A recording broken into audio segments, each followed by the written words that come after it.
Hi friends, ఎలా ఉన్నారు అందరూ? నేను మీ Nagaraj. Welcome back to Nagaraj EPF YouTube channel. ఈరోజు టాపిక్ ఏంటంటే పేటిఎం పేమెంట్ బ్యాంక్ అనేది ఇక ముందు ఈపీఎఫ్కి పనిచేయదు. అది ఎందువల్లనంది ఈ వీడియోలో పూర్తిగా స్టెప్ బై స్టెప్ తెలుసుకుందాం. వీడియోలోకి వెళ్ళే ముందు ఎవరైనా సబ్స్క్రైబ్ చేసుకోకపోతే ఫస్ట్ మన ఛానల్ అంది సబ్స్క్రైబ్ చేసుకుంటే, అలాగే వీడియోకి లైక్ చేయండి. మీరు లైక్ చేయడం వల్ల వేరే ఒకరికి ఈ వీడియో అంది వెళ్తూ ఉంటుంది. ఓకే, వీడియోలోకి వెళ్ళిపోదాం. Paytm payment bank. ఈ పేటిఎం పేమెంట్ బ్యాంక్ అనేది ఈపీఎఫ్కి ఎవరైనా లింక్ చేసి ఉంటే, కేవైసీ ద్వారా లింక్ చేసి ఉంటే, ఇంతకుముందు ఎవరైనా, ఈ బ్యాంక్ అనేది ఫిబ్రవరి 23 తారీఖు వరకు మాత్రమే పనిచేస్తుంది.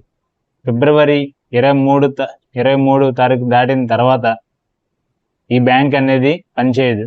అందువల్లనే ఎవరైనా ఈ బ్యాంకు పిఎఫ్ ఖాతాకి లింక్ చేసి ఉంటే ఆ బ్యాంక్ అనేది చేంజ్ చేసుకోండి.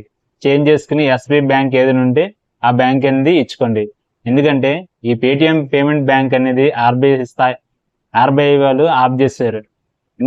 దీనివలన మీకు పిఎఫ్ అడ్వాన్స్ పెట్టుకుంటే ఈ బ్యాంక్ అనేది క్లోజ్ అయిపోతుంది. కాబట్టి మీ పిఎఫ్ అడ్వాన్స్ అనేది రాదు.